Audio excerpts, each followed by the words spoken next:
રાજ્યના હવામાનમાં હવે એકાએક પલટો જોવા મળી રહ્યો છે। મિશ્ર ઋતુનો અનુભવ લોકો કરી રહ્યા છે। શહેરોમાં લઘુત્તમ તાપમાન હવે ઘટતા વહેલી સવારે ઠંડીનો અહેસાસ થઈ રહ્યો છે। દાહોદ 12.9 ડિગ્રી તાપમાન સાથે રાજ્યનું સૌથી ઠંડુ શહેર બન્યું છે, તો બીજી તરફ ડાંગમાં 15.1 ડિગ્રી તાપમાન, જ્યારે ડીસામાં 15.4 ડિગ્રી તાપમાન નોંધાયું છે।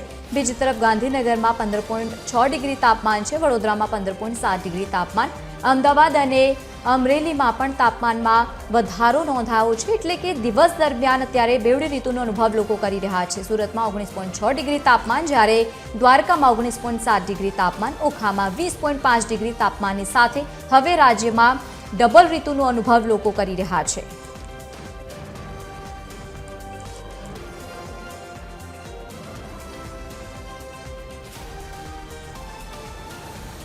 તો દાહોદમાં 12.9 ડિગ્રી તાપમાન સાથે રાજ્યનું અત્યારે સૌથી ઠંડુ શહેર બન્યું છે, અને બીજી તરફ મિશ્ર ઋતુનો અનુભવ લોકો કરી રહ્યા છે। ઠંડીમાં હવે સતત ઘટાડો થઈ રહ્યો છે, એટલે કે વહેલી સવારે અને રાત્રિ દરમિયાન લોકો ઠંડીનો અનુભવ કરી રહ્યા છે। બાકી દિવસ દરમિયાન લોકો અત્યારે ગરમીનો અનુભવ કરી રહ્યા છે। રાજ્યભરમાંથી અત્યારે ઠંડીમાં સતત ઘટાડો થઈ રહ્યો છે, તે પ્રમાણેના અત્યારે સમાચાર છે। જો કે અત્યારે 7 દિવસ સુધી વાતાવરણ સૂકું રહેવાની પણ હવામાન વિભાગે એક તરફ આગાહી વ્યક્ત કરી છે। આ તમામની વચ્ચે રાજ્યમાં હવામાનમાં બદલાને કારણે અત્યારે મિશ્ર ઋતુનો અનુભવ લોકો કરી રહ્યા છે। શહેરભરમાં લઘુત્તમ તાપમાન હવે 18થી ઉપર નોંધાઈ રહ્યું છે। અમુક જગ્યાઓ પર 16 ડિગ્રીની આસપાસનું તાપમાન નોંધાયું છે। વધુ માહિતી સાથે સંવાદદાતા બ્રિંદા રાવલ જોડાયા છે। બ્રિંદા, કેવો માહોલ અત્યારે ગુજરાતમાં જોવા મળી રહ્યો છે, ખાસ કરીને મિશ્ર ઋતુનો અનુભવ લોકો કરી રહ્યા છે? ચોક્કસથી લવલીન જો વાત કરીએ તો શહેરની અંદર મિશ્ર ઋતુનો અનુભવ થઈ રહ્યો છે। ખાસ તો વહેલી સવારે ઠંડીનો માહોલ જોવા મળી રહ્યો છે અને બપોર બાદ ગરમીનો અનુભવ થતો હોય છે। હું વહેલી સવારના દ્રશ્યો બતાવવા માંગીશ કે જે રીતે સવારની અંદર જો વાત કરીએ તો જે દ્રશ્યો છે તેના પ્રમાણે જો વાત કરીએ તો ફોગવાળું વાતાવરણ, એટલે કે ધુમ્મસવાળું વાતાવરણ જોવા મળતું હોય છે અને બપોર બાદ ગરમી જોવા મળતી હોય છે। ખાસ તો જો વાત કરીએ તો જે રીતે મિશ્ર ઋતુ જોવા મળી રહી છે તેને કારણે જે હવામાનમાં જે પલટો આવ્યો છે તેના કારણે જે લોકો છે તેમાં પણ વાયરલ કેસીસમાં વધારો જોવા મળી રહ્યો છે।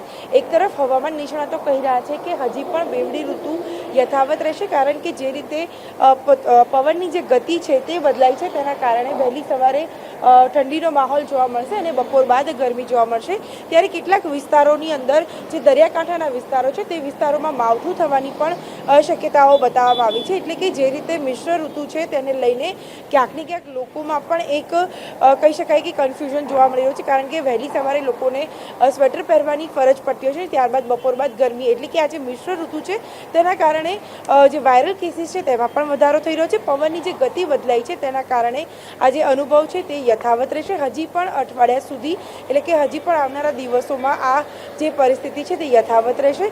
સાથે જ જે ગીર સોમનાથ અને દીવ જેવા જે વિસ્તારો છે તેના આસપાસના જે વિસ્તારો છે ત્યાં હવામાન વિભાગે માવઠાની પણ એક આવશ્યકતા દર્શાવી છે, એટલે કે જે રીતે ત્રણેય ઋતુ જે છે તેનો અનુભવ થઈ રહ્યો છે। જી લવલી, બિલકુલ વૃંદા, આભાર સમગ્ર માહિતી સાથે જોડાવા બદલ। તો આવનારા 7 દિવસ સુધી રાજ્યમાં વાતાવરણ સૂકું રહેશે।